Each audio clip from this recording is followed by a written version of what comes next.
and welcome. Jinx, Kate, go ahead. Hello and welcome, Rita. Hello and welcome all. Thank you for joining us at this Cayman Connection, the Oceans and Us series of our virtual yard meetings. We hold the virtual yard meetings every week, and we are currently in our theme of sustainability and environment. And we've been hearing from some really fantastic people in Cayman and in the UK, going on wonderful journeys and doing fantastic things for the environment. So I would like to thank you all for coming. As I say, we're expecting some more people to join us. I'll be letting them in, and I will pass over to Rita, our fabulous regional manager, to take it from here. Thank you so much. I'll be coordinating any comments in the comments and facilitating should you need. Thanks all. Thank you, Kate. Welcome once again to the Ocean and Us. We're very happy to be presenting this virtual event because, as many of you know, last month when we wanted to, Cayman was hit hard by Tropical Storm Grace, and of course we had to postpone. And we are really thankful to our guests for finding the time in their schedules to choose another date for us, and so that our members could enjoy this particular event that is so important. I want to just briefly introduce who we have here speaking today, and they will speak a little more to what they actually do in the organizations that they're representing: Amplify Cayman, Central Caribbean Marine Institute, and Plastic Free Cayman. So here we go first. Eden Hurlston is with us. He is our guest host today. Eden, thank you for coming on. He is the spokesperson for Amplify Cayman, and he'll be speaking with two of our guests, Bill Lamont of Plastic Free Cayman. He is the education coordinator, and also Kate Holden, who's the Director of Advancement for the Central Caribbean Marine Institute. So welcome to all three of you. Thank you so much for coming on. We're really excited to hear more about research taking place, advancements taking place, also things that we need to be aware of in terms of what's happening in our oceans, because as we know, we are inextricably linked to the ocean. And so these lovely guests of ours are going to tell us more about what is going on right now, not just in Cayman, but worldwide in our oceans, and what we can each do to start making a difference. So Eden, if you wouldn't mind starting us off, telling us just a little bit about yourself. I know we're going to speak more about Amplify Cayman towards the end of this session, which will last about 60 minutes. But if you wouldn't mind just introducing yourself and telling us a bit about what you currently do with Amplify Cayman, and also perhaps other advocacy groups. Thank you very much, Rita. Hello, everyone, and an honor and a pleasure to be here. I am a spokesperson for Amplify Cayman, and other than that, I'm well, right now, part-time musician, because not a lot of tourists on the island to play music to, but and daddy and a husband, and I'm very proud of that. And with Amplify, we are a community advocacy group on very grassroots base. And what we think of ourselves as is the microphone for the people, so that voices who aren't getting heard, issues that aren't getting explored enough, and discussions that aren't maybe don't have enough amplification behind them are start to get heard in the public eye, and to drive some solutions-based discussions around real sustainability in the public. And so that is the drive that we have. And what I do as much as possible is to try to take opportunities like this to bridge gaps, to talk to people and learn and gather information, and then also share in initiatives and see where partnerships can be built while getting that word out, and while getting that discussions into a solutions-based focus. And as far as Amplify is the main advocacy group I'm working, the main community group I'm working with now, but we partner with so many people. So this Saturday, for instance, we're going out with the National Trust West Bay chapter to Uncle Sammy's Pond to look at tree planting opportunities out there. We're going to be planting some iguana plants and some pollinator plants. And that's to kind of unfold a larger initiative that we have, that we're going to be trying to get going, that's going to be more extensive tree planting. So that's on the terrestrial side. And today we're talking about the seas and the oceans. So really happy to be here. Thanks for the opportunity. Thank you, Eden. Okay, so Bill Lamont, who's at school, by the way, so if you see children, as maybe some of you heard that at the top, you see children coming in and out, yes, they should listen in as well, by the way. You can call them over. We don't mind. Bill, thank you for being with us. You're the education coordinator for Plastic Free Cayman. Tell us a little bit about what you do and maybe a little bit about the organization.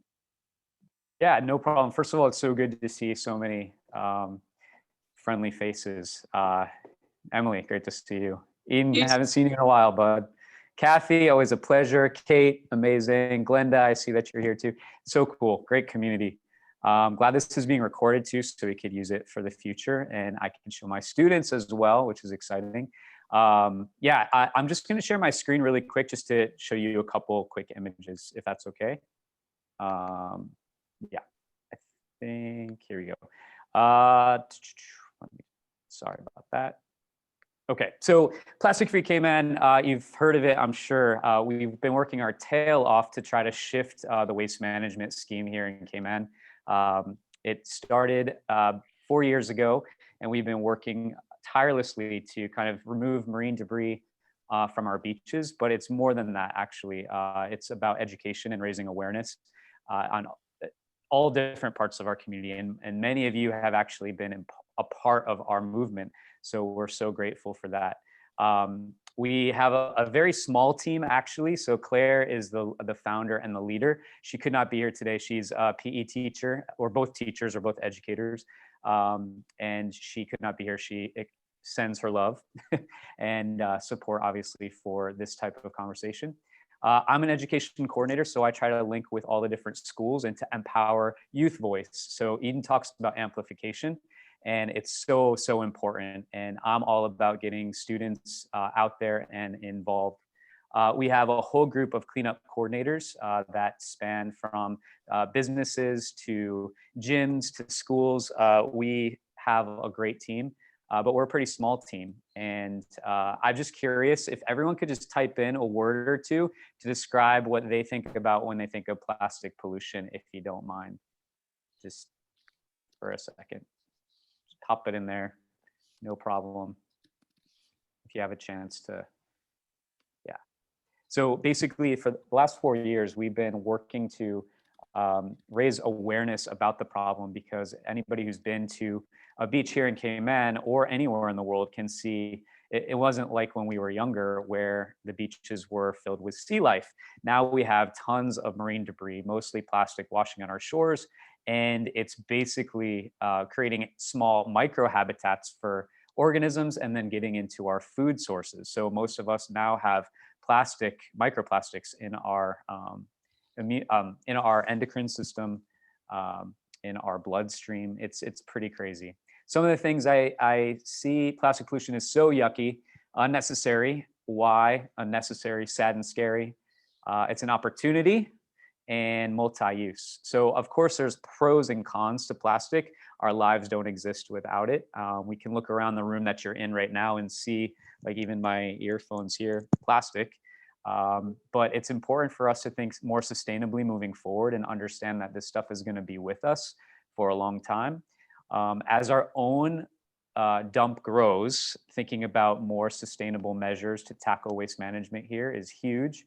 And just thinking about the statistics, I could show you some crazy videos of just flooding of plastic into rivers and oceans.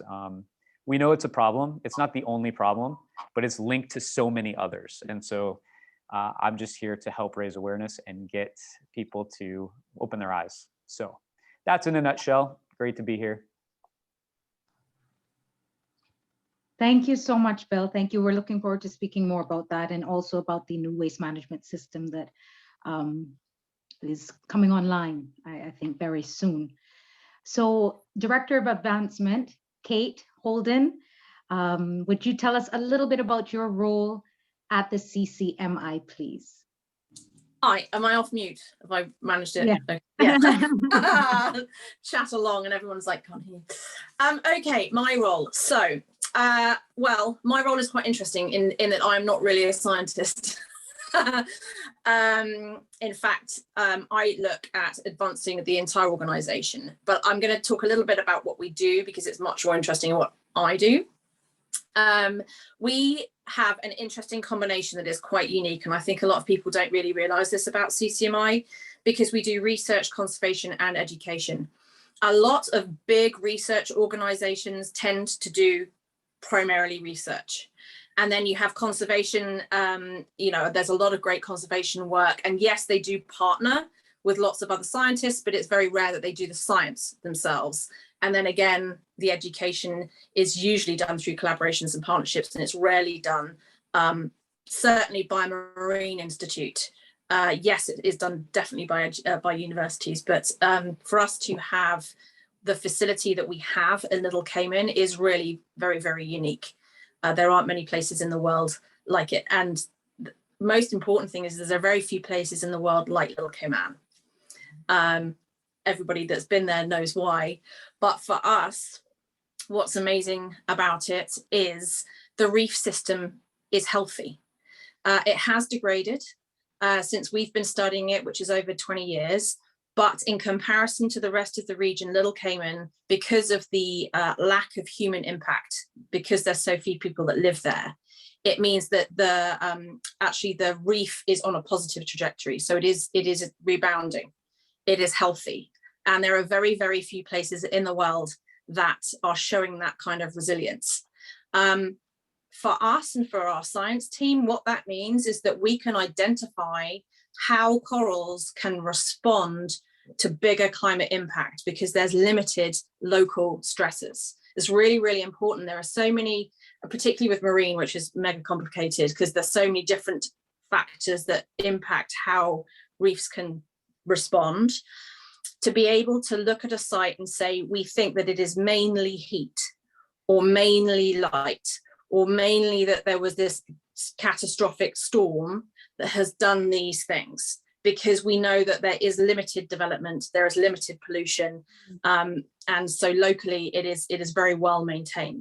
So that is a really unique thing in the science world, and it's easy to get to because there are other places like it in the region, but they're usually, you know, miles away and very hard to get to. So that's a bit about what we do. We really look at the impacts of climate and how we can protect corals now so that they could become resilient in the future. And we're working as quickly as we can to try and work that out. We pair that with conservation and education. And I think what's also super important about us, for those of you that have been, and if you haven't, then you should come, is that the station is really like barefoot basic. It is, even though we are state of the art, people get there and go, like, you have no water in your toilets. Like, we have fully composting toilets. Like, it is very sustainable. It's just very good, particularly for our students, for me, to disconnect, because all the things that we think that we can't live without, we can live without them. And the guys at the station are testament to that. And I think that's a really important part of what we do, because what's driving a lot of the degradation is consumerism and luxury. And actually, you go to Little Cayman, your shoulders come down, you're at peace with nature, which automatically makes you feel better. It's a proven fact. And then you can live much more simply. You still get what you need. You're still, you know, you still got healthcare, you're still cool or warm or whatever you need to be able to live comfortably. But we have this amazing, amazing place that just makes you go, okay, this is what's important. And we can survive like this. So that is what we do. Thank you so much, Kate. This is really interesting. I can already see now my next trip to Cayman. Well, I already said I'm going to Cayman Brackina, but I think I might be coming Little Cayman to see everybody down there as well. So Eden is going to take us from here. He's going to guide us through some conversations, wonderful points both Bill and Kate have brought up, and things that we can expand on. And of course, the focus of this entire event, this virtual meeting, is for us to know what's happening in the ocean and what is it that we can do to make a difference. So Eden, if you would be so kind as to take us from this point forward. Sure, thank you, Rita. Well, ladies first. Let's start with Kate. I'm curious about if there's a recent coral spawning event that has just happened.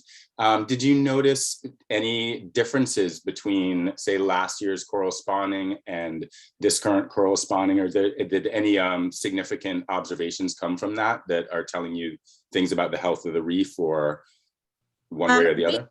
In fairness, we haven't. Our spawning we monitor each year, and we monitor the nurseries, which is quite interesting.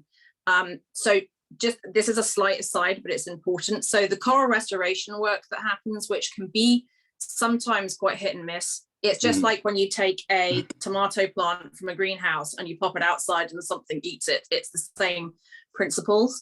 Right. But a couple of years ago, we saw our nursery corals spawn, which means that they are helping to rewild the natural population. Yeah, it's really very cool. So it does happen. Yes.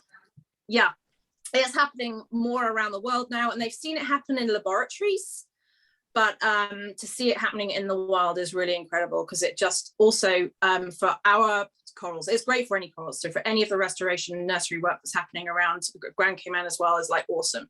It just can help improve recruitment and just general juvenile coral growth. But for us, we know that the corals that we have been growing are more resilient to heat and disease, because we had a disease outbreak, and we also had a really big bleaching outbreak last year. And we could see the ones, and we know genetically what they are. We could see which ones are super resilient. So this year to date, I haven't, and it's pretty recent, I haven't got any update on anything specific that's happened, but I can tell you that what's happening with the nurseries, and our nurseries are really healthy, so I wouldn't expect it to be any different, is very, very interesting indeed. No, that's good to hear. I know they just had their nursery spawn at the Reef Foundation over here as well. So I mean, I think that's a very hopeful building block, and it shows something that Cayman can develop in the coral nursing innovation. What are you seeing as far as stony coral tissue loss disease in Little Cayman, or it hasn't landed there yet as of yet? No, it hasn't landed there yet. We don't know exactly why. And we also have been working with the DOE about some things that we can do now so that if it does land, that we have some greater understanding, and that's a project that's going on in the background there. But yeah, luckily we don't appear to have it yet. That's very good news, and hopefully some things can happen to make research can happen to make things more resilient, and we can find better ways to deal with it as well. So hopefully it stays away from sister islands, that's for sure. Is CCMI developing blue livelihoods for Caymanians, or what is there an approach on that at all, or is it mainly research based as far as? No, well, so we have several different programs, and actually a couple of years ago too, in fact, we now have we launched an entire range so that we are having touch points with Caymanian students all the way through. In terms of blue livelihoods specifically, in 2012 we launched a program called the Young Environmental Leadership course, and that is specifically aimed at students who do not want a career in science, who are interested in the marine environment, and we teach them to dive.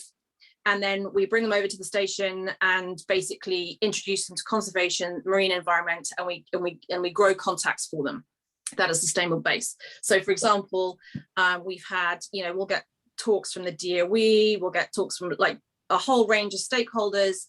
And we've had several students who have gone off, I know videographers, like ocean videographers, people that are working in the water sports industry. It's been running now for nearly 10 years. We usually do a cohort of between 8 to 12. It's not huge, but it's quite intensive. So yeah, that's the one that I'm probably the most kind of proud of, because it's run for such a long time. And as you guys know, running programs like this that are sponsor based are really tough to keep sustained. So we do a range of internships and kind of more senior level support. That's something that we've really developed in the last couple of years. And we have, and that's not necessarily, so whilst students might come in at, intern level, which tends to be undergraduate up, it doesn't necessarily mean that they're going to go and be a marine biologist. It might mean that they're going to be a lawyer, or it might mean that they're going to be, there's a whole range that can end up doing. So from our perspective, I think it's just about creating a knowledge base at each level of education, primary, secondary, tertiary, and that's alternative tertiary, not necessarily going to university, because obviously there's plenty of amazing skilled jobs that you can do without going down the degree route if you wanted to.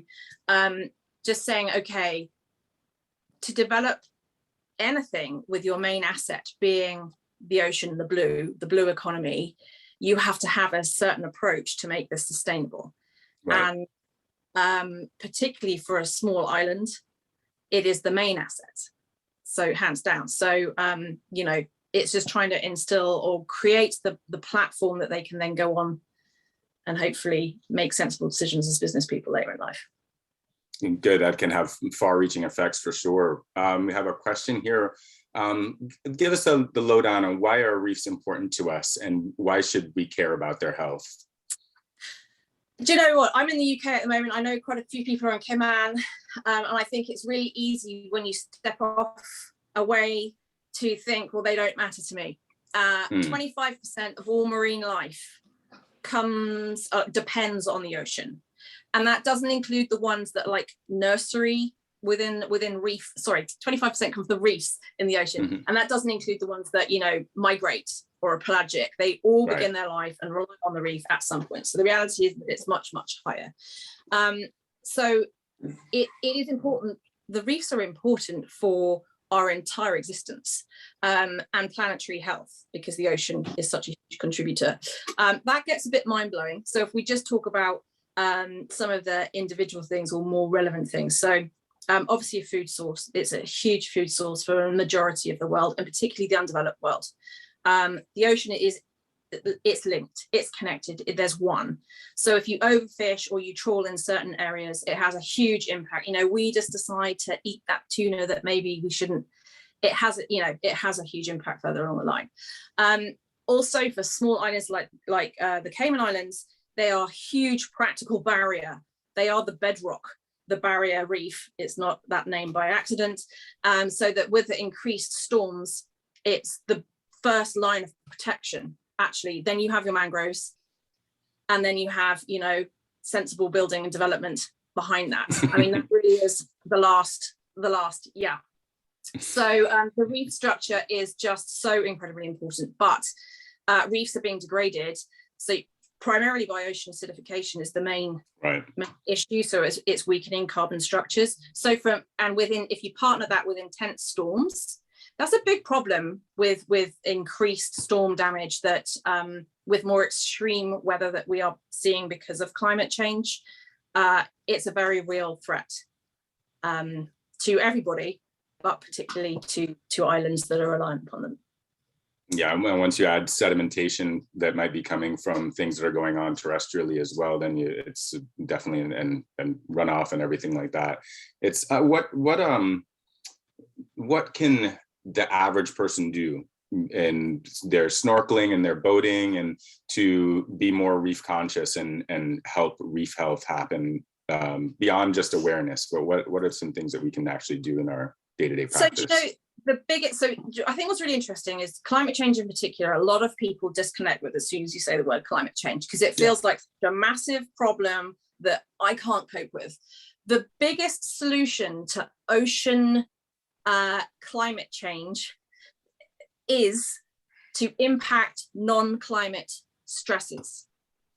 And everybody can do that, because stress on the ocean, particularly locally based, is coming from people.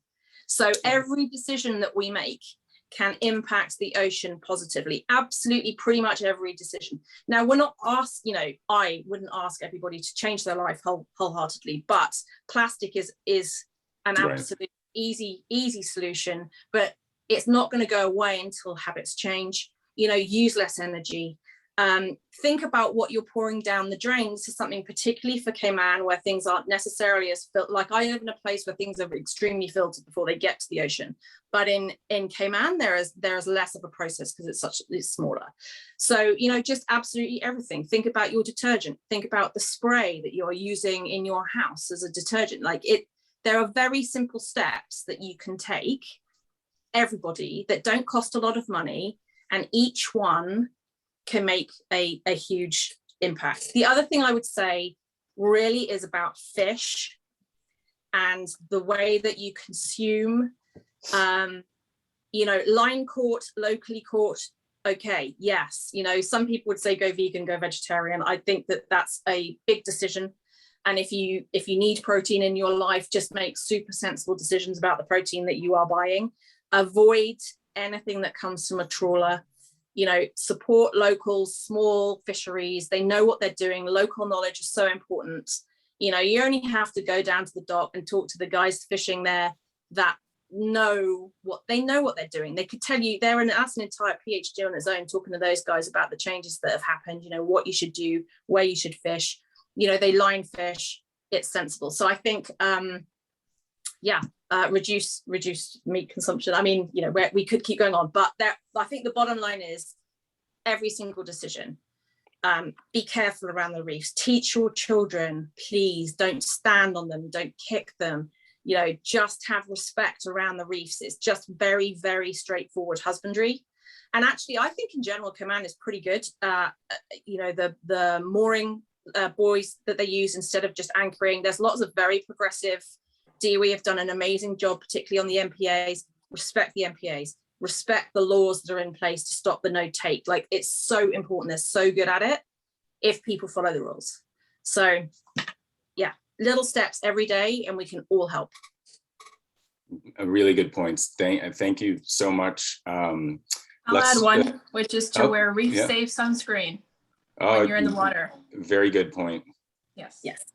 Yeah, very good point. When I lived in Hawaii, they were having a big problem with that at an area that was a reef area, and it ended up having a lot of converging currents. And so you could literally walk down to the water and smell just like see the top of it, and it was at this beautiful, beautiful spot. And the local people just took a real stand against it, and there was, you know, they would shame anyone who was putting on chemi sunscreen there, and it turned into an interesting initiative. And soon enough, in the time that I lived there, we saw the water just completely clear up. It was amazing. Awesome. That's a really good point, Emily. Yeah. And speaking of things that are affecting the reefs and affecting people and choices that we make, let's talk with Bill now about plastics. Bill, tell us a bit what's going on without taking us into the doom and gloom areas. Give us a taste of what is happening with plastics and how they impact the sea, how they impact the reefs, and what we're looking at. Thanks, Eden. First of all, Kate, thank you. We've partnered with CCMI a number of times, and just, you know, we've gone to Little Cayman and done a variety of cleanups there. And I think it's all about partnership. Honestly, that's what this is, like creating partnerships. And I think sometimes money and ego get the best of us, not just in Cayman, but globally. So just having these conversations is so important. And, you know, I'm sad to think about like the pandemic. This was more of an opportunity to start setting a different course and trajectory. Unfortunately, we want to superimpose the old systems onto like this new reality. And until we can wrap our brains around the fact that things are changing and we need to start making better decisions for our future, I don't know. I'm very hopeful. I work with kids. We're all about hope, but sometimes it gets overwhelming. And to answer your question, you know, it's staggering. Like 380 million tons of plastic are produced every year, and it's just increasing. And then of those 380 million, 8 million tons fall into our oceans every year. 8 million tons. And to give that perspective to like Cayman, we produce about 5,000 to 6,000 tons per year in Cayman. And our beach cleans, just in the last 4 years, we've cleaned up 30 tons. So Wow. that's 30 tons of the 6,000 tons that we produce here in Canada, or I should say, as far as utilized. So we're importing most of our stuff. Right. So how does it affect our reefs? How does it affect our oceans? I mean, I think we all are somewhat aware of the impacts. Again, our fish are eating other fish that eat other fish. And a lot of these plastics get in. Anybody who's been on a beach clean knows that there are plastics everywhere and microplastics. And we've seen the crazy video of the turtle with the straw on its nose, and all the sharks in the nets and the dolphins in the nets. And it's here. It's here to stay. We need to figure out some solutions to these issues. And more so, I think people don't recognize, like, when they do choose to have fish, a lot of times they don't understand that when they're having that fish was eating what was in the sea. What was in the sea was the trash that found its way there, 8 million tons every year. And I just don't think we're connecting the dots here. So yeah, it's brutal to take an honest look, but when we do, we become educated and we start to make those small changes that Kate was talking about. And that's where we develop like the 3-4-5 pledge, and really focusing on the refuse part rather than the reduce, reuse, recycle. We love to say that, like reduce, reuse, recycle, recycling program. What about just stopping your consumption? You know, like refusing it at the source, which is not always easy, but it's a start. Yeah, so those are my thoughts on that. And let's talk about some possible solutions here. We have in the comments, it says you have some students working on the ban of sunscreen that is not reef safe. So do you have an update on how that is going? And can you give us an idea of some other solutions that are developing? Yeah, what's kind of crazy, Kate was talking about that, and then Emily brought it up. But yeah, we do have students that a lot of our Protect Our Future students started with Plastic Free Cayman as volunteers and going on these beach cleans and going to like awareness sessions, and then their lights were turned on. And so we have so many different projects running right now. And one of them is the sunscreen ban that for reef, that sunscreen that's not safe for reefs. A lot of countries have already done this and their policies have been enacted. Anybody who's gone to Mexico may have been asked to like empty out all of their sunscreen or make sure that it was a zinc based rather than oxybenzone and so forth. But anyway, so the students are working on that. They actually presented at a mock SDG panel, which I think Hannah, Glenda, and Kathy were both present for that or know a little bit about that. But they're moving forward. They have to meet with government, but it's really tough right now to get a lot of our policies pushing forward because the pandemic kind of comes to the forefront. And we even had a plastic policy ban in action. And, you know, Hannah is also here. She can speak on that. She was on the steering committee. But we were this close, the pandemic hits, and then everything goes back to the start. So whether it's, you know, the masks that are single use and disposable, or your fork for lunch that's single use, we're going to, you know, have this great policy moving forward. It's just, it's hard to get stuff done. I don't know, Kate, if you could speak on this as well, but policy change right now in a time when we need it the most is like slow to take hold. And we know our government can do it. Look at the lockdown, look at the quarantine, look at the initiatives that were instituted and are continually instituted and changing now regarding. Yeah, they amended the Constitution to enable, you know, the legislation for last year's lockdown and everything. So, yeah, so it's like, where is that urgency when it comes to our oceans, when it comes to our day-to-day health?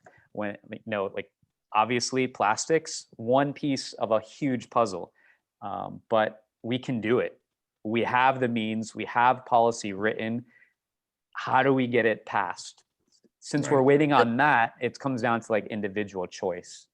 Hey. The one thing I would add to that, I think, obviously I'm in the UK right now, and I have no gas in my car. And my gas company, my energy company is gone bust. And what I thought was interesting about that was I selected green energy as part of my energy package. So I'm like, how has my energy company gone bust because of the gas crisis when I've selected renewable energy? And now would be the time, if this is the UK government, obviously, but I think that the point is governments feel very sensitive at the moment to push forward bigger picture agendas when there is really genuine problems, you know, closer to home for people. They feel it's too much, or I'm assuming they feel that it's too much because it's just not happening. So I think that for something like a sunscreen, or you know, for Amplify Cayman, the Environmental Charter, be the general public saying, yeah, I'm okay with this right now. I know we've got other things going on, but it doesn't mean that we can't talk about long-term sustainability at the same time. You're not going to offend me or feel that you've let me down by working on longer term things as well as working on the short term, very critical, you know, important things.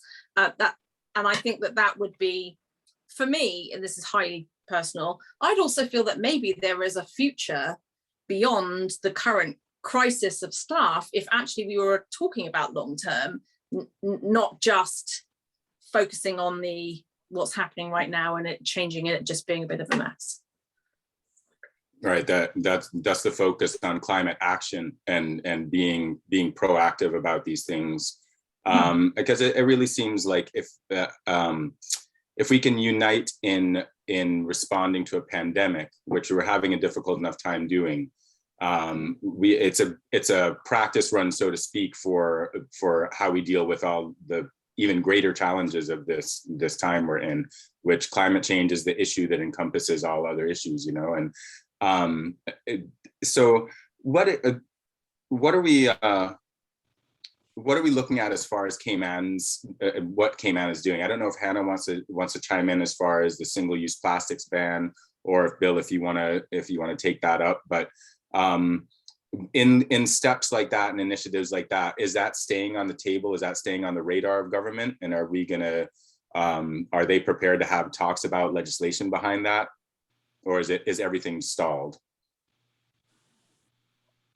I mean, it's been pretty stalled. They've been pretty quiet on the issue itself, but I think part of it too is, you know, we have the waste to energy facility that's in the background as well. So it's tricky because we need waste in order to produce the energy.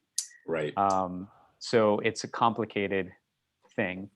Again, Hannah could probably speak more on that specific issue, but I think like sitting here relying on government is sometimes exhausting. So if we could each take personal responsibility as well in our decision-making process, like refusing single-use plastics, or even starting the conversation at home about, you know, what are some reusable items, like even the water bottle. It's difficult too, because we're living in a time where we have, oh, nice, Eden. You know, it's still hurricane season, and right before a big hurricane, a lot of stuff people go in to buy all of their water bottles just in case. You know, it's a tricky situation, and it's not black and white. It's very gray, and there are solutions on the table. It's just some people are unwilling to talk about them or move forward on them, which is why we focus on community and trying to get people to make those small decisions every day, and just starting the conversation. And also through the youth, I mean, with this sunscreen situation, they're coming up with those ideas. What's crazy is right now, when I think about leaders around the world, Greta is like my hero, and she's like the voice of reason. Where are the adults in this conversation? You know, that's a struggle for me to comprehend right now. Ditto, Bill. At least some adults are here. Hannah had her hand up. I don't see where's. Sorry, let me unmute. No, I just wanted to say that this is such this is such a great conversation so far, and I'm really happy to be listening in. Lots of really interesting topics of conversation, and so good to see so many familiar faces on screen, even if I can't see you all in person. but I did want to say that I think there's a lot of great opportunities for our newly created Ministry of Sustainability and Climate Resiliency and some of these things that we're talking about. And yeah, thank you so much for this conversation. Thanks, Hannah. Rita, you had your hand up? I did, and it's to touch on the point Bill was making about community, like not waiting on government, because it's just, we know right now people are very concerned with things like having to take a COVID vaccination or not. There are other things that are at the forefront. And I think that they're getting a lot of attention just, I mean, for obvious reasons, and everything is important. So it's, you know, it's one of those things. So what do we do in the meantime? And I just wondered, but what is happening in Cayman right now, and what sort of initiatives could be put in place, or what is already in place in terms of partnering with private entities. So for example, you know, in a lot of places, you get a discount if you bring your own coffee cup, you know, like you get money off your coffee. There are lots of ways to encourage people by partnering with, you know, private entities, with businesses. And I'm just wondering, what do you know of initiatives like that? And one other point was, I know that Teresa Broderick had been working, I want to say it's with the Hotel and Restaurant Association on banning like straws, you know, plastic straws. There are little things that I kind of recall over the years. I'm just wondering if anyone has any information on this, or people kind of, you know, taking the rein and just saying, no, you know what, we're going to do this, we're going to do that. We're going to encourage people to move away from certain habits, since, you know, we're kind of at a standstill here in terms of legislation. Yeah, to touch on that a little bit, we did the 3-4-5 pledge several years back, and a lot of the restaurants were moving away from plastic straws, for example, or styrofoam containers or polystyrene containers. The issue was when the pandemic hit, it was this what do you call it? Like, is you need to keep everything sanitized? Yeah, single use and sanitized. Yeah, it shifted everything back. It's almost like we took 4 steps back. So you'll see a lot of the restaurants still holding true to the 3-4-5 pledge and moving forward, and then a lot are just kind of stuck in the mindset of, if I can unwrap it, then it's clean and I don't have to worry about the transmission of the virus or any disease or anything like that. Some corporate or some organizations and restaurants are more open-minded, like you can bring like your coffee cup to fill or things like that. But again, it's interesting because I think this was a great opportunity in the last year and a half to develop strategies for when tourists come back to Cayman, how we can shift their perspective and move this paradigm forward to more sustainable options. Thanks, Bill. Emily? I mean, Bill took the words pretty much out of my mouth. We do have a few places in Cayman where, like Bill said, you can bring your coffee cup and get 25 cents off, that kind of thing. But to his point, you know, there's the liability aspect of businesses who, you know, if everything is in a single use, it's sterile. We don't have the 0.001% chance of having contributed to the pandemic. That's, you know, that's huge. So it's all about you as an individual saying, do I need to go to Starbucks today and get my coffee because I know they're going to put it in a plastic cup? Can I make my own coffee at home? Perhaps, you know, just exactly like we've been talking about, is just making those small swaps in your individual life that have long-term impacts. You know, one of the greatest quotes that I think is really impactful is, "It's just one straw," said 7 billion people. You know, it's a similar mindset. If a person gives up something every day, your one Bill, your water bottle, that's 365 bottles you save a year. And imagine you're supposed to drink 8 of those a day. What's 365 times 8 that you're saving? You know, it really does have an impact. We really can make a change, just as much as you know, doing the status quo can make a difference. You know, fighting that can make a difference. And being the change. we have a lot of different programs coming up. Like we have Ollie Rush coming from the UK, who's going to swim around Cayman and kind of promoting this concept of tackling plastic pollution. We're looking into the Adopt a Beach cause, and we are thinking in terms of how to present to government, a pickup scheme where people are actually paid to maintain our beaches, because it's not just the organisms in the ocean that are impacted. Where we have turtle nesting season, we have booby nesting season. Like the BRAC is really struggling to maintain their beaches because of, oh, that's the bell. Time up. Time for class. No, yeah. Time for class. But we have terrestrial species that are also very much impacted.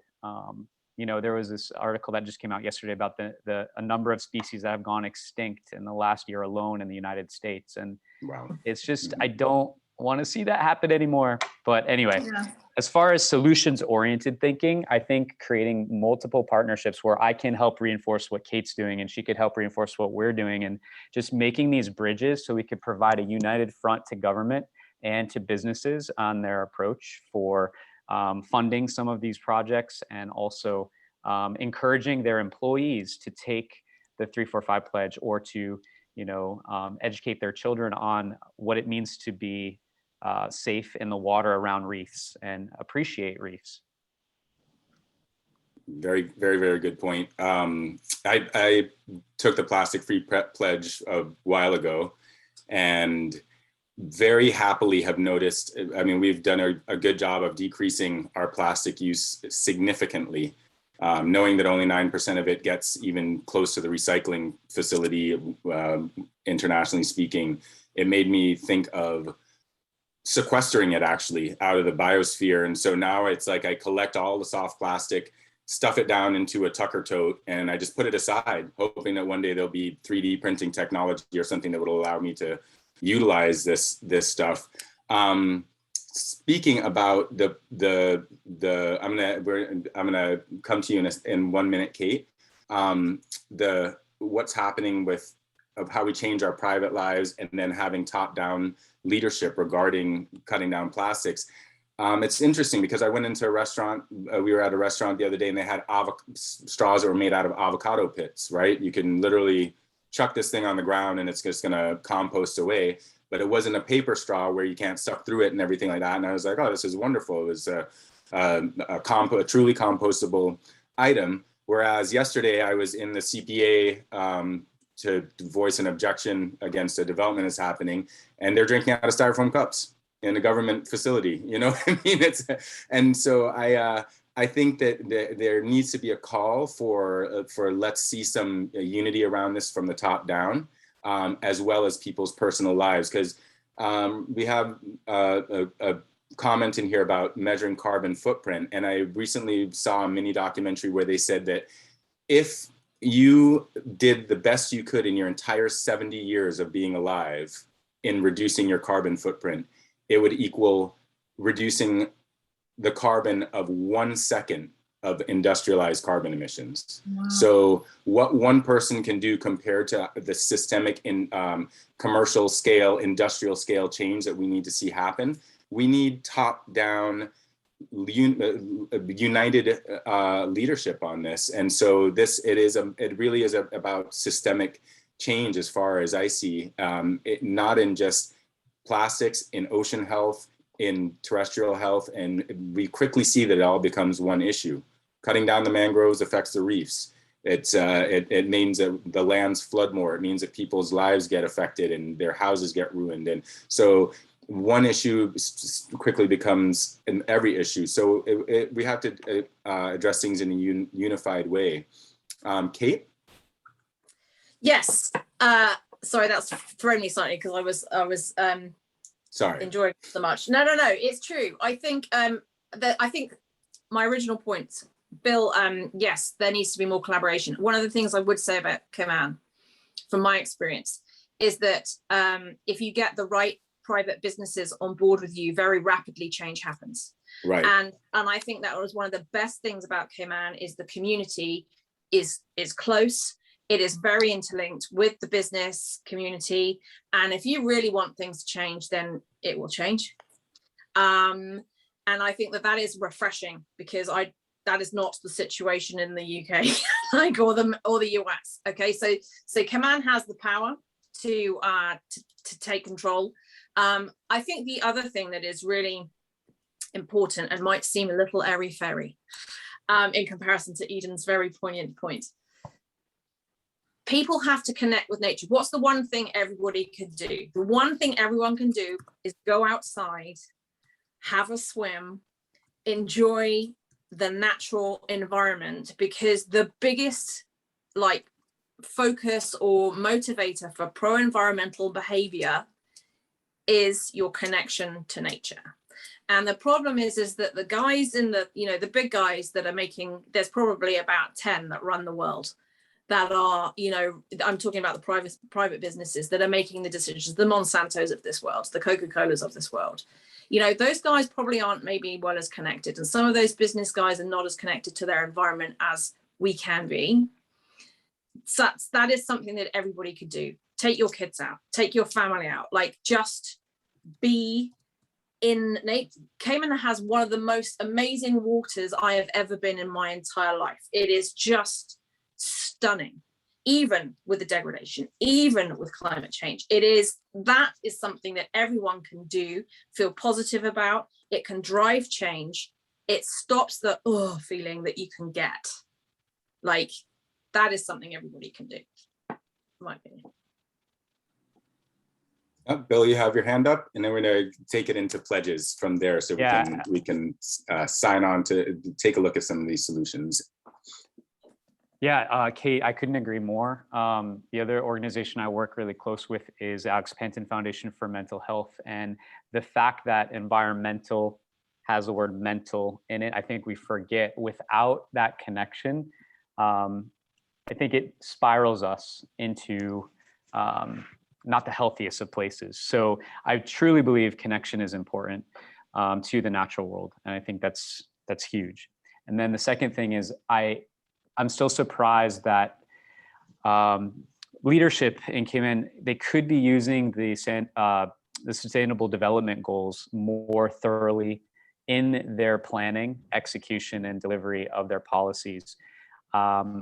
We don't really have a structure for that yet in Cayman that I think is holistic.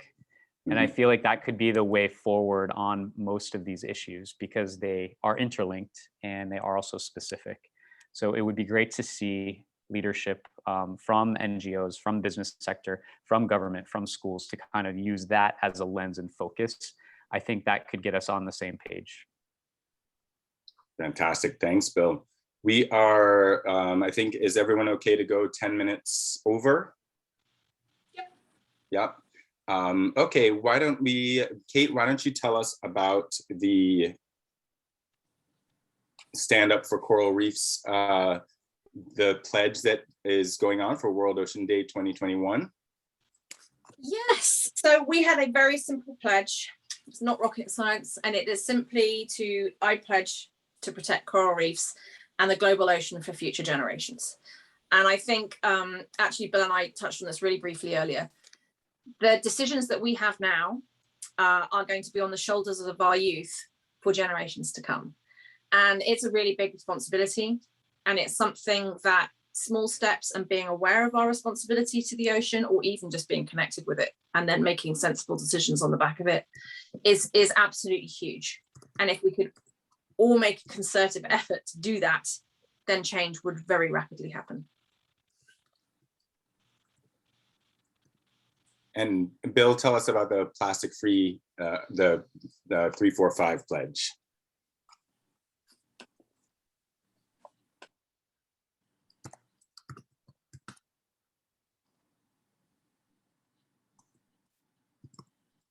Oh, you're muted. You're muted.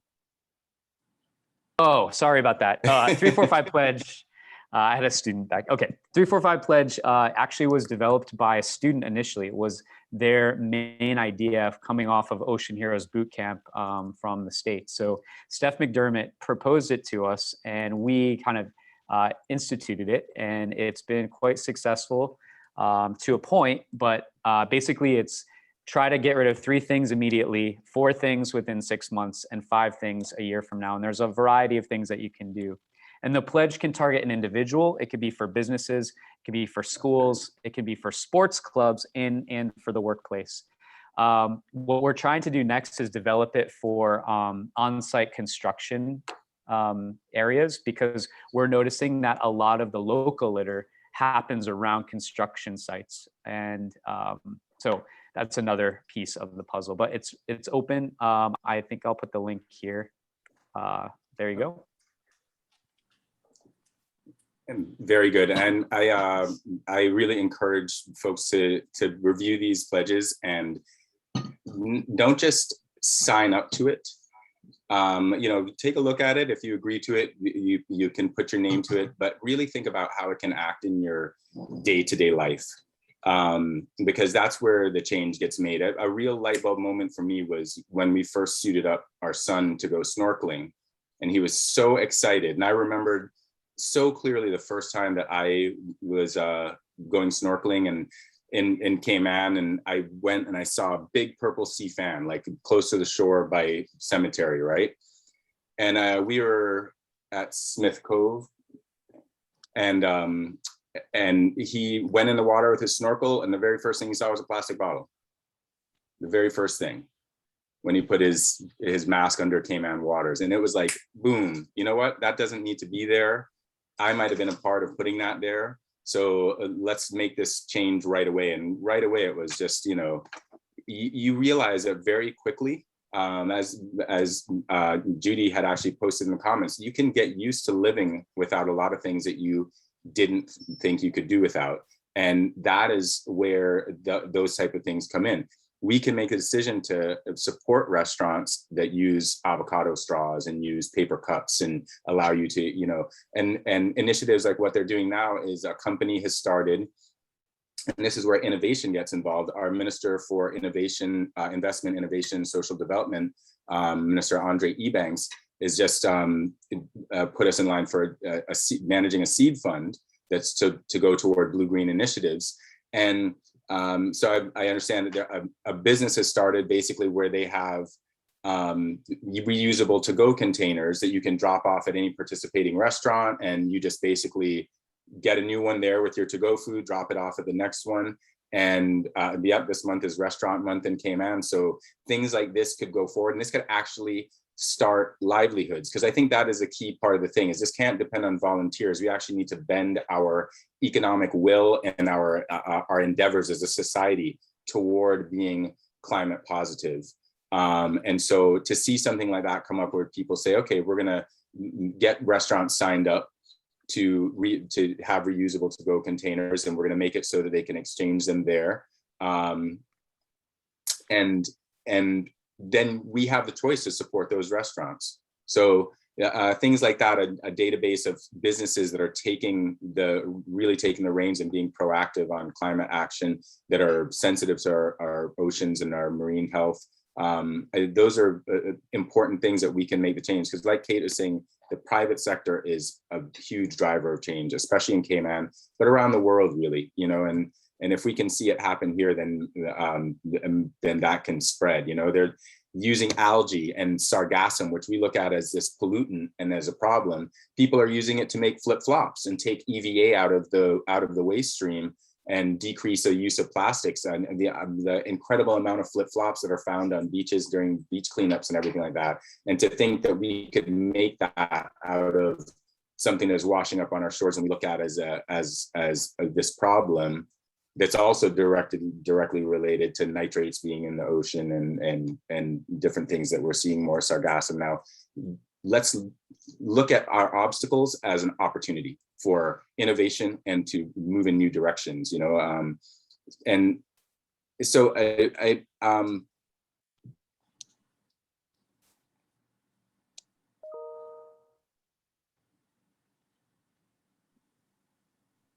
having a little internet difficulty here. When you take these pledges, oh, my internet connection is unstable, it says. I'm back. But okay. now You're back now. Yeah. All right. I'm gonna. All right. What do we want to do here for the last 5 minutes or so?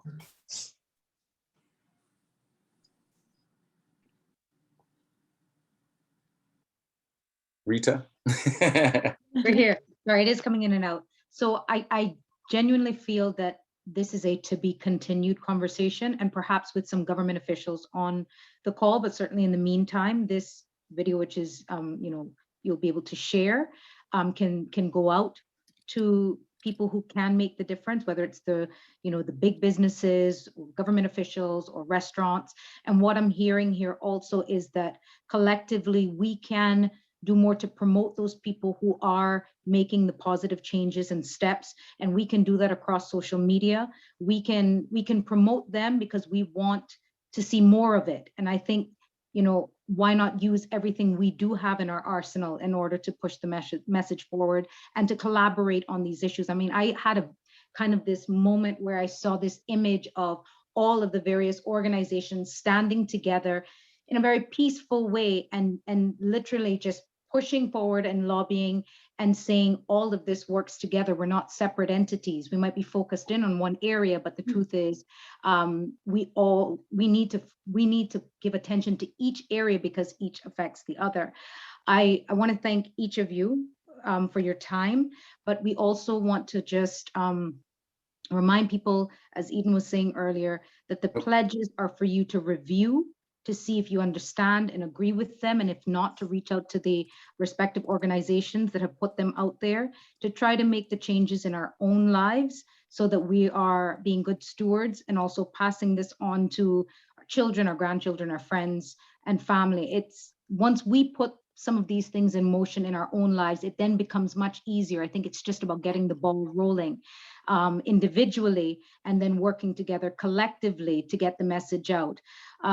Also, the pledges are there. We do save this in the chat, but I would invite each of you now, if you can, to click so that you can have a separate window for each of the pledges, or you can simply check our website, caymanconnection.org. We have the Ocean and Us page where we have the links to each of the pledges as well. Now, we have something a special presentation we want to do before this ends, and I'm going to turn that over to Kate Kandaya, but let me just say a big thank you to Bill Lamont, Plastic Free Cayman, connecting the dots. I'm with you 150%. Also to Kate Holden, the Central Caribbean Marine Institute.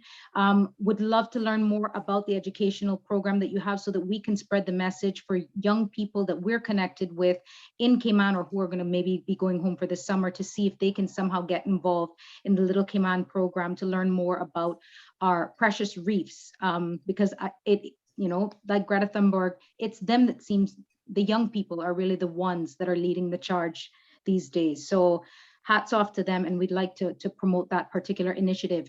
And Eden, thank you so much. Can I screen share one aspect of the charter? Absolutely. Just for a minute. As well. Yes, we haven't forgotten about the charter. Oh, okay.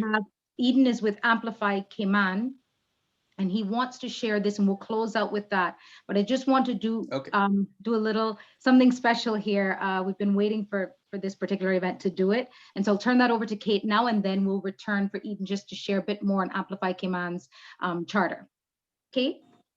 Thank you, Rita. Yes, I do really want to come on that charter, so that's perfect. But no, I just wanted to bring it back to partnerships, partnering with private sector and also partnering with government, and Cayman Connection being very keen on these partnerships with NGOs, with government, with departments, and to utilize them in the best way possible. And I'm just really excited. I see we have Adrian White here on the call, who is the regional manager for the Department of Tourism, who have been running a number of events and kindly including CCMI in some of the events that they are doing. And I just wanted to share that we recently held a Cayman Day event, and we had a great time. A bunch of us Caymanians were there, got together, and it was fantastic to have a real spirit of Cayman here in the UK when we feel so far away. And that's what Cayman Connection is all about. Just really happy to say that Department of Tourism partnered with us to help us make it feel more Cayman. So we had a loan of the CCMI turtle game, which was a game for the kids where the kids had to get the turtles into the sea, and it was really, really cool. And we had these little turtles to give away, and actually some people wanted to buy them, so they bought them. And Department of Tourism also lent us their really cool Sir Turtle mascot, so we had big turtle there doing, it was just really, really fantastic. And I'm pleased to say that the turtle game was actually a donation game, a fundraiser for CCMI. And we partnered with Department of Tourism to say, okay, pleased to say that we did raise £70 at the turtle game, which was really great.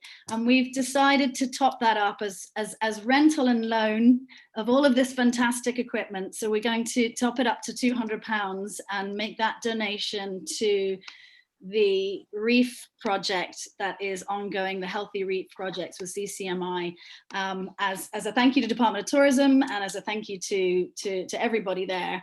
And I just wanted to say that this is obviously CCMI here, so we want to pass the check over.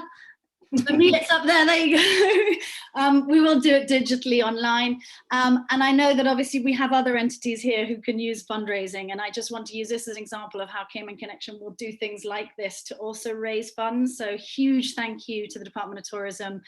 It's a small drop in a big pond, but as you say, every bit helps. So thank you, Department of Tourism. And let's do more of these kinds of initiatives at these events that we do with all of our NGOs. So thank you. Kate, I just wanted to add one more initiative that we're about to launch. So you're going to hear about it first now. We have set up a virtual marathon working with the guys in Cayman. But every entry, whether you do a 5K, a 10K, a half marathon, or the full marathon, you'll get the chance when you participate to donate to the CCMI. We've set that up, and we're hoping lots of people will do that when they join. So go to runcayman.com and tell your friends and get them to run even just a 5K, but and to donate to the CCMI. So we're hoping to come and give you another check soon, Kate. Thank you. Sorry. At the moment, as you all well know, the borders are closed, and it's pretty tough. I have snivelled at every single fundraising opportunity over the last couple of weeks because it just makes a really big difference. So thank you very much. Thank you for your support. It's really well meant. Thank you.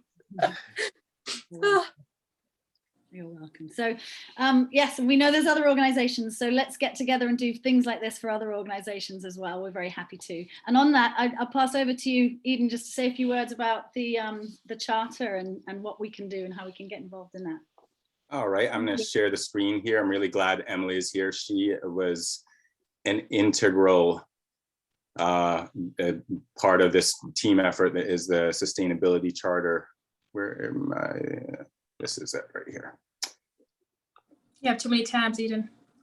But hey, this is only the one open here. All right, is everyone seeing this now?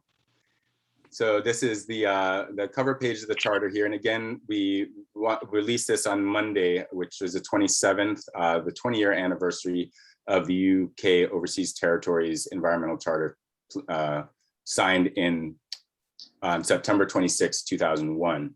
And we feel like it hasn't really been acted on. So this is a cover here, and a big part of this is nested interdependence, which is the healthy environment makes a healthy community, which can make a healthy economy, not the other way around. A healthy economy is not the starting place. A healthy environment is the starting place, and developing our people is the way to achieve true sustainable development. So this is signified by the silver thatch rope, which was a sustainable part of our development of our economy in Cayman quite a while back. We still have silver thatch trees standing. So we know that resources can be used from this island and still leave some for future generations. And this are the hands of a man, a child, and a woman, all grasping this with and embedded on our own silver thatch trees, sea grape trees, birch trees, etc. So I just wanted to give a little context to that cover photo here.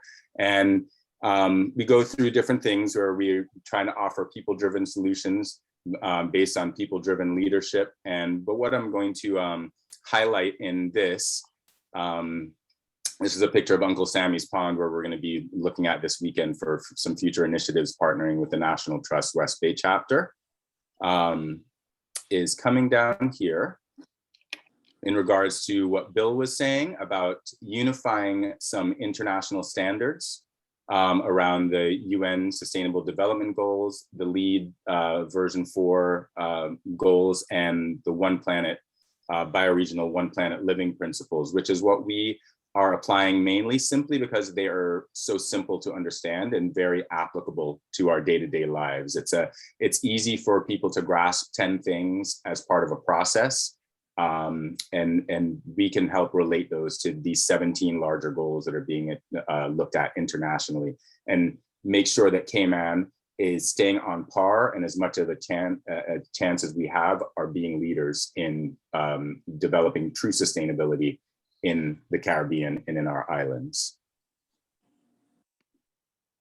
And so here we touch on the concept of reciprocity, our ethical obligations to care for, restore, and protect the land and resources that in turn support our existence. This is to coincide with those international standards. The PAC government this year has stated these as commitments for their policies, where we see established a sustainability and climate change task force, making sure that we implement national energy policy, stiffer fines for environmental violations, limit the sale of crown lands, replanting buffer zones, protect against future environmental destruction. And those are all the type of things that we can build these conversations on to hold accountable through participatory democracy, the top-down leadership that is happening. We have this list of things to say, hey, what about this thing that you said up here? What about this that you said back in May? What about those fines for cutting down mangroves? And so we're trying to create layers here of where we get to the point of where we're having the same conversation because we have the same standards that we're acting on. And this is the nested interdependence model here, which is crucial because around the world, and especially in the Caribbean and in Cayman, we are seeing the reverse of this, of where if it makes a profit, then we give it the rubber stamp and we go ahead with it, regardless of how many mangroves we lose, regardless of how much sediment it dumps on the reef, regardless of how it displaces people in the community or it drives up the cost of property. And so we really need to shift this paradigm in an exact reverse of where we realize that if we switch to a stewardship-based economy where we're actually taking care of our very fragile ecosystem instead of knocking down 75% of the mangroves, which is what we've done, then we can base a healthy community inside that. That it takes in everything from the mental wellness of interacting with nature and having those stewarded wilderness zones and managed interaction zones, all the way up to fully accessible zones where folks who are mobility challenged can get down to the water, can experience mangrove boardwalk and see the herons. So we want to open up this conversation and say, hey, what about the jobs that get made if we start creating wheelchair accessible paths into some of our wildlands? What about the jobs that get created if we start creating scientists and giving young people the opportunity like CCMI is giving them to where they might branch into marine biology or they might branch into reef stewardship? And what about the jobs that can be created from that? What about the health and well-being that can be created from that? And then we nest our economy within those sustainable oriented goals of, we know the environment is healthy or getting healthier because we're actively trying to do that. We know our community is getting healthier because we're taking care of it in the context of the environment. And now we're going to scale our economy and what our endeavors are based on achieving these other goals of a healthy community and a healthy environment. Instead of saying we're going to scale our environmental protection and our community protection based on what we want to achieve economically. It's a literal flipping of the paradigm. And this is key to the conversation here, that we realize that when the environment is stewarded for current and future generations, then the community can be supportive and creative and equitable and accessible for all. And then our economy will grow in balance with ecological and community well-being. And that is the crux of what we're trying to create here. We see the 3 islands. Our future depends on a happy, healthy, and safe community, which requires a healthy, stable, and resilient environment. And now I'm going to go down to, this is the body of the charter here, which I'm inviting folks to read. Take it in, think of, again, of how this can apply in your own life. think of what's happening internationally and how we can expand these discussions. Beautiful photos that were lovingly provided by Courtney Platt here of beautiful booby and red-footed booby in Little Cayman. And so here again, we touch upon the environmental, social, and economic calls to action where we're calling upon decision makers to really get active in these areas. So again, use the link and go over this in your own time. The challenges to the 3 pillars require local and global action. And where I'm going to come down to here, these are calls to action, the commitments that we can make, and the members of Amplify are signing on to this. Another beautiful photograph here of Sister Islands Rock Iguana in Cayman Brac by Courtney Platt, world-class photographer. We're so thankful that he gave us images to use here. This is one from an Amplify volunteer from East End. And so we want to be able to empower people. We're going to be calling upon politicians and decision makers. And along with that is the call to take part, for the people to take part in participatory democracy and hold governments accountable, calling upon everyone in the process. And what I want to go down to here is the key points and initiatives. So this is where the meat of it really comes in. And you see another beautiful photograph by Courtney Platt. That's his wife and Mika in the photograph there with a Nassau grouper at the Captain Keith Tibbetts Wreck in Cayman Brac, a beautiful dive site.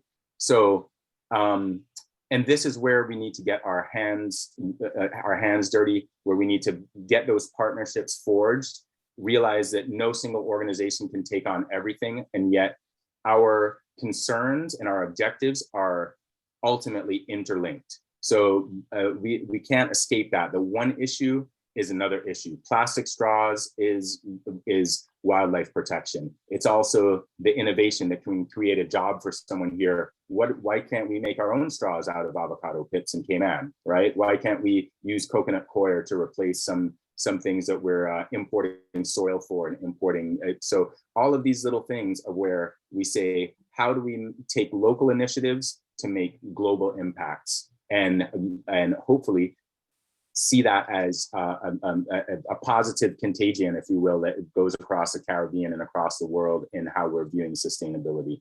And Cayman is very late to this conversation. So we're hoping that having initiatives like this, really prioritizing conservation, restoration, stewardship of nature, and switching toward a stewardship-based economy for our endeavors. We need to empower our communities, and we need to make sure that we prioritize the equity of all the stakeholders, the education, participation, accessibility into programs that are created. So they don't just sit there as things on paper. We have millions of dollars and millions of reams of paper sitting on bookshelves now, and everything from surveys to consultations to research projects that all show the same thing. We have to take action. So we're come down here to partnership in Caribbean and global initiatives, which is what's happening right here in these talks. I'm helping host another show called Territories Talk that is a Caribbean focused topical show that we're doing every 2 weeks. And so we're really seeing these discussions happen, which are so crucial, and seeing these partnerships get forged and putting action behind them, whether it's the beach cleanups, whether it's the coral nurseries and supporting the endeavors that are happening as we see those hopeful signs of these nurse corals spawning and everything like that, which it branches into its own whole innovation of knowledge-based economies of where we are learning about corals. Let's share that knowledge around the world and make that a low impact exportable economic product. Basically, we can trade knowledge. Cayman can actually become a bit of a university for climate change in that way. And down here to our economy, where we see human resource investment in every sector, innovative blue and green local commerce, and collaborative partnerships to address climate action. Again, speaking to the partnerships we've been talking about here, and creating those blue and green jobs, which really make it take hold that we're shifting our endeavors toward climate action, as opposed to backburnering it and making it this tree hugger, coral hugger issue that doesn't impact people's day-to-day lives. Let's create livelihoods out of this that people can be proud of, that people can move up in. Right now, you might be cleaning the sargassum off the beach, but in a year, you could be taking a course to study the science of it and how you can make extracts from it that can help veterinarians, or how we can make bricks out of it, or how we can make flip-flops out of it, right? So the understanding that once we open up the door to blue and green local commerce and get involved in that regionally and internationally, that opens up an entire world, an entire new leg of our economy. And that is something that Minister Ebanks spoke to in his presentation of this seed fund that is going on. So now we have him saying that, we're going to be able to hold him accountable to those words. We've already been in contact with him. I'm happy to say that we're arranging meetings with leaders who are looking at this charter and saying, hey, this jives with what we're trying to do. Let's talk about some solutions here. So we're looking forward to partnering with every single person on this conversation now, and organizations that have yet to be built. We're building partnerships with Loud Silent Voices Foundation in regards to mental health and how that topic can be built in the community. We see MP Kathy Wilkes in West Bay Central doing a lot of community empowerment endeavors, real grassroots-based things like after-school tutoring programs, and utilizing her constituency office for those type of things, taking buildings and making them into multi-use situations. She's doing a food bank depot out of there, and getting creative about addressing issues that are happening right in neighborhoods. So the same type of international push that we see coming from Minister Ebanks and his ministry, we see happening in grassroots levels with Minister Catherine Wilkes and her grassroots initiatives that are really helping her constituency. So those are the type of things that we want to put a magnifying glass to, build partnerships around, and build real initiatives around that people can dig into and feel not overwhelmed, but feel really positive at the end of the day, that we can have exchanges, we can do activities, we can see people make a livelihood out of it, we can see people volunteer for it and do their part as well, and intermix those energies so that we can really elevate and advance this conversation. But we have to remember, it doesn't happen from glossy presentations and things up on screens. It happens from feet on the ground, working side by side, even if it's at 6 feet physical distance for while we're dealing with COVID, but we can plant trees 6 feet apart. So it's all good. It's gonna happen by conversations like this, and then the actions that come forth from it. So thanks for giving us some time to present on this platform. We just released it Monday. So we're gonna take our time, and we're gonna craft educational campaigns, mini videos, and different things around this to circulate. And let's all work together and co-promote each other's endeavors and the programs that are going on here. I'm so thankful for Cayman Connection. You all are so active and in bridging the Caymanians that are away to feel like they're at home and keep on top of what's going on at home, and building the bridge the other way as well, where we can see what is happening internationally with folks. So, thank you for inviting us onto this forum and creating it. Very, very positive. Fantastic. Absolutely. Well, you're very welcome. We love it. It's what we do. And it's just so inspiring to see the amazing things that everybody's doing. So absolute pleasure. Just the beginning. That's really interesting. So we've shared some information about the charter. We'll be sharing some more information through our social media and our newsletters. Lots to share, lots to get involved with, and I'm really satisfied to actually have some tangible things that we can take away and do. We've spoken about this before. A lot of time it is a lot of chat, and it's a lot of what we're actually doing here. And this one has, I think, this session has definitely been really satisfying. So thank you very much, Rita. Yes, thank you so much. And I think this is a great example of what can be done even in a virtual space, thousands of miles apart. You let us know what we can do on our end to at least promote the initiatives, because Cayman Connection has a network of about 2,000 members in various places on the globe. But of course, each of those members has their own network.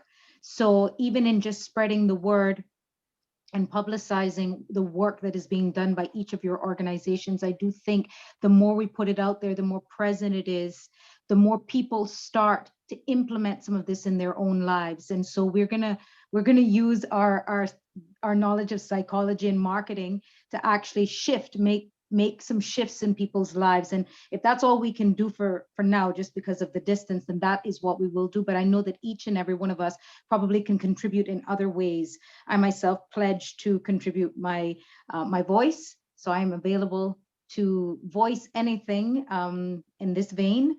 And of course, to help promote these initiatives, which I feel very passionately about as well. And as you say, as we said, this is the ocean in us. We may feel divided because of the thousands of miles, but the ocean is everywhere. We're all touching that ocean, and it's streaming all around us. So we are interconnected. And what I do here and what I toss into the water here affects what's happening in Cayman at some point or another part of the world. So we just, I think, need to remember that interconnectivity, and also just to stay abreast of what is happening. So thank you all for coming on. Really rich, valuable information.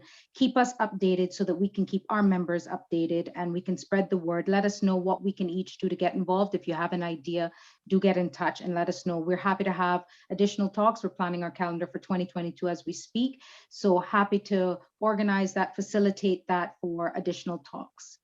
Thank you so much, Eden and Bill and Kate and all of our Cayman Connection members who've come on to this talk, The Ocean and Us. So happy we could reschedule it and offer it at this time. And we will be in touch. Please also remember, you can always email us, hello@caymanconnection.org. If you have a question for one of the guests, or if you want to make a comment, or if you have a suggestion, hello@caymanconnection.org. Stay in touch with us. Let us know how you felt about this particular virtual yard meeting as well. And thank you, Glenda. Thank you to all the other contributors. We have Hannah as well. So a lot of people did make contributions during this particular meeting. Adrian, bye-bye. Thank you too. Thank you, Department of Tourism. Thank you all so much. Have a wonderful rest of day and evening for those of us who are not in Cayman. Thank you. Thank you. Thank you.